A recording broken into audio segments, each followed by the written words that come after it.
Boom Languages Devlog 2. If you're not aware, you can go to boomlanguages.com and download the Boom Languages app to your phone or use it on the web. And it's something in active development, so it might not be the best right now, but it's in progress. So what's the big holdup? Actually, I finished up pretty much all the features that I needed for version 2 on the 30th of August, but there was just a ton of stuff going on, and Apple was really not my friend during that time. I was having a lot of trouble, and also having trouble managing the database. But either way, I got through both of these things, and finally, version 2 is both on Apple and Android, and of course on the web. Though I think the web version's a little messed up. Either way, it's out there. So what's new in version 2.00? First pass at the article translation tool. So the idea is that you actively use the language that you're learning and you kind of forge your own path. It's not pre-made content. It's you going out there and finding something, and then the app is a tool that helps you learn as you go and figure out how to translate articles as a first step. And yeah, it's very buggy. It's horrible to use.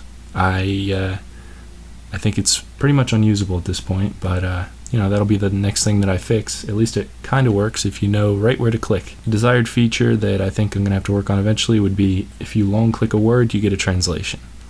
And I don't know if that would involve paid translation APIs or not. We'll have to find out. Hopefully there's a free way to do it, because it's certainly not generating any revenue right now. But we'll see either way. Here's a quick demo of version 2 of Boom Languages. So here's the home screen. It has a bunch of new buttons. The main one is articles. So if we click that, we can hit, I have quite a few articles already, but I'm going to start a new one. I'm going to select paste content, and now I'm going to go to my browser and find something in another language to translate. So I have bbc.com/Russian. They have a headline here about Kabul, Afghanistan. So I'm going to highlight it because I want to translate it, and I will copy it, head back to the app, paste it into the body, and then hit save, and it splits up the sentences, and you check it, make sure it's right. You hit save again, and there's our article at the bottom. Only problem is the title's so long that you can't access the right button you need. Really terrible user interface. So to fix that, we're going to type in a title for our article first, Kabul, and then hit enter, and then paste our article. So that's one of the fixes that needs to be made. Anyway, we hit save, it splits it up, we hit save again.